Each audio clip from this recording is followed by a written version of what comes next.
So you finally get comfortable with your major 2-5-1 chords and scales, the Dorian, Mixolydian, and Ionian, and next thing you know, you're confronted with those two pesky minor 2-5 chords and scales. I'm talking about the Locrian and its big brother, the Super Locrian. The bottom line is that the Locrian family is not the most user-friendly of scales, and although it is crucial that we learn them, there are several hacks I want to share with you that will enable you to experience what I like to call a Locrian paradigm shift. Wow. And this will not only help those of you trying to master these scales, but will also help those of you that already know them. And that's because this isn't necessarily a lesson for beginners. This is a practice employed by many post-bop musicians, as you will recognize when you hear the interesting lines that result from it. Most of you are familiar with the dominant tritone substitution concept, but did you know that there is a tritone substitute for Locrian scales and the half-diminished chords that they generate? The fact is that you can sub any Locrian for a Lydian located an augmented fourth or tritone away from its root. So instead of playing this D Locrian,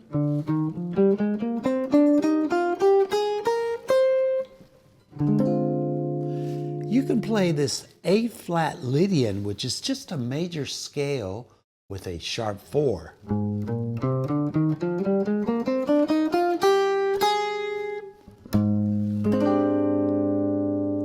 Much easier, eh?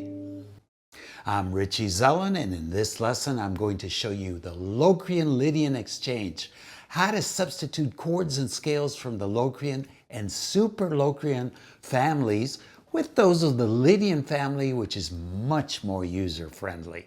So for this demonstration, I am going to use the first 16 measures of the changes to What Is This Thing Called Love?, a Cole Porter standard full of Locrian and Super Locrian derived chords, which we are going to focus on, but from a Lydian perspective.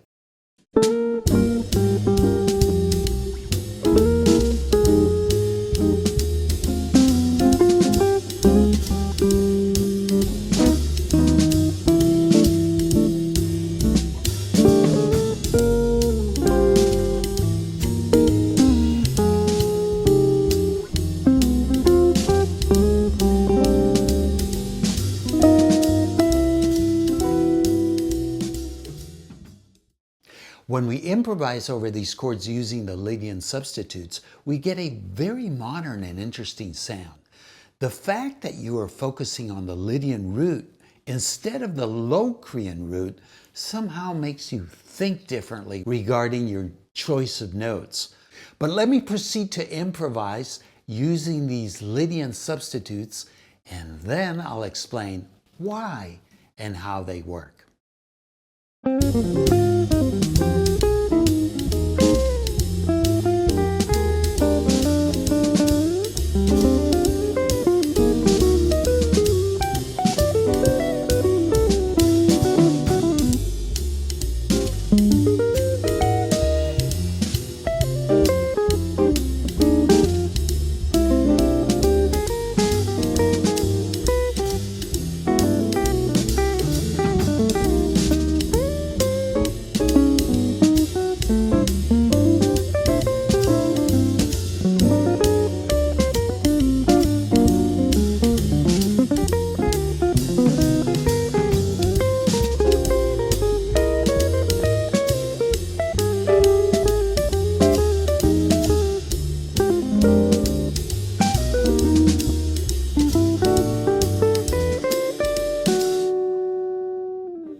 Here we have the D Locrian and the A flat Lydian lined up for easy comparison.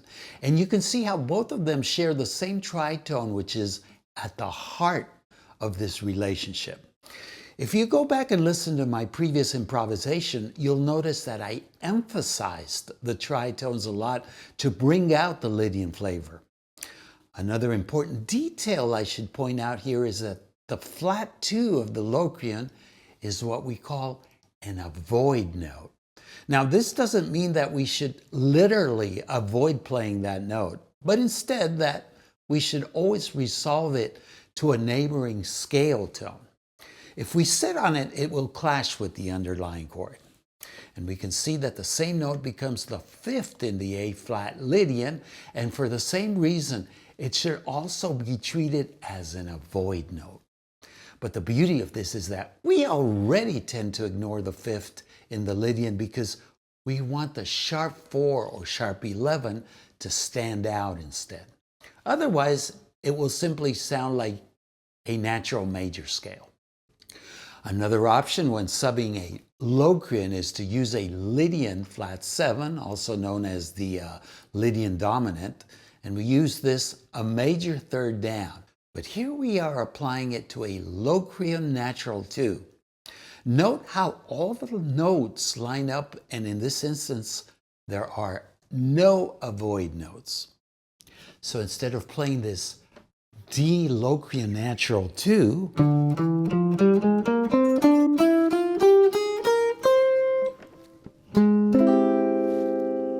you can think a major 3rd down or a minor 6th up and play this B flat Lydian dominant.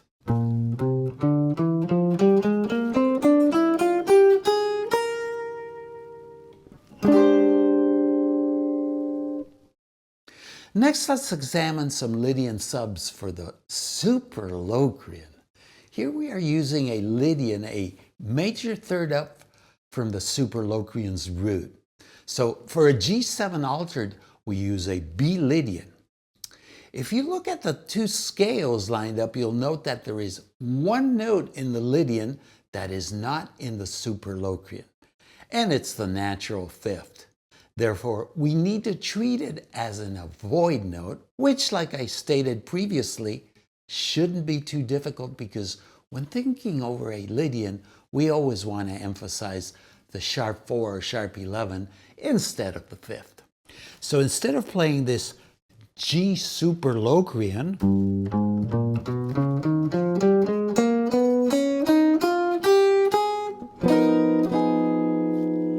you can think a major 3rd up and play this B Lydian without the 5th.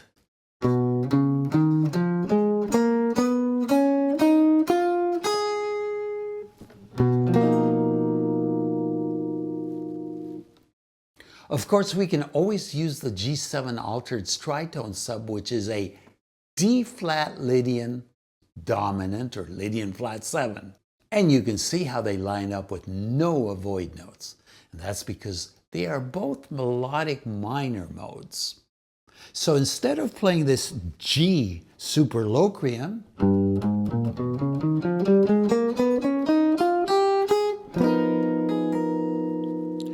you can think a tritone away, augmented 4th, and play this D flat Lydian dominant.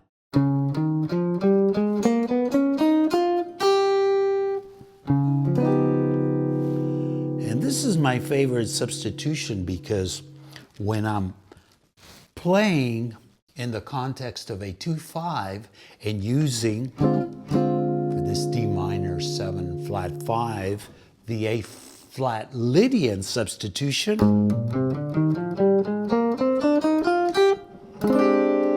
when going to the 5 chord, I'm just going a perfect 4th up.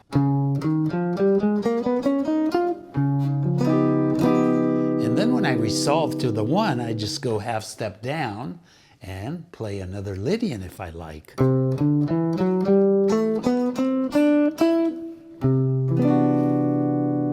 So,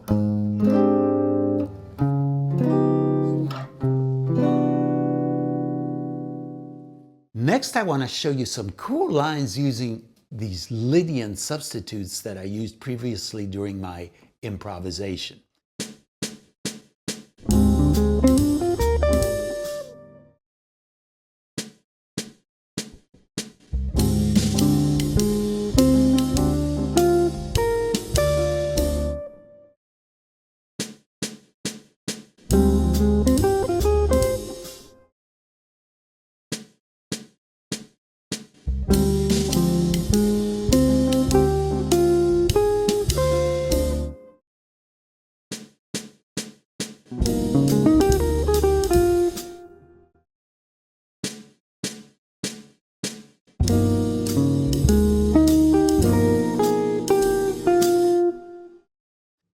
Here's one more, this time over 8. Minor 2-5. And if you like these and you want to learn more, remember the download includes a total of 16 very cool lines, which will give you several variations you can explore. I also show you how to use the Lydian augmented, as well as how to combine within one line all these different substitutions for each chord.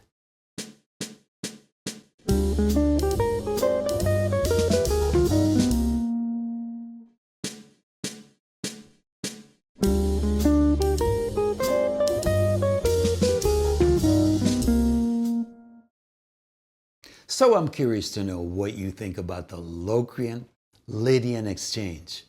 You're probably familiar with other modal exchanges out there. For example, Pat Martino would exchange everything for some kind of minor relative. He was very fond of boiling everything down to Dorian and melodic minor. Here, we are simply boiling most of it down to Lydian, Lydian flat 7, and Lydian augmented or Lydian sharp 5. Personally, I have worked on all of these superimposition concepts, and I can say that I discovered new ways of playing over the same changes. And that's because each perspective will inspire different note choices. And after years of exploring them, these days when I play, I can visualize on the fretboard how the different relative modes overlap over a given chord. And this allows me to choose which perspective to focus on depending on the sound I'm going for. Having said that, I don't primarily suggest you learn this because you feel that embracing the Lydian is a way to circumvent the Locrian. You need to be aware of the original location of the chord or scale you are playing over. Instead, I strongly suggest that you explore these exchanges in order to become familiar with new colors that you can extract when simply changing the location of the original scale's root. As usual, I appreciate your likes, comments, and welcome your questions. I look forward to sharing another info-filled lesson with you very, very soon. Until then, you know the drill. Practice, practice, practice. Rinse and repeat. And may peace be with you. Nos vemos pronto.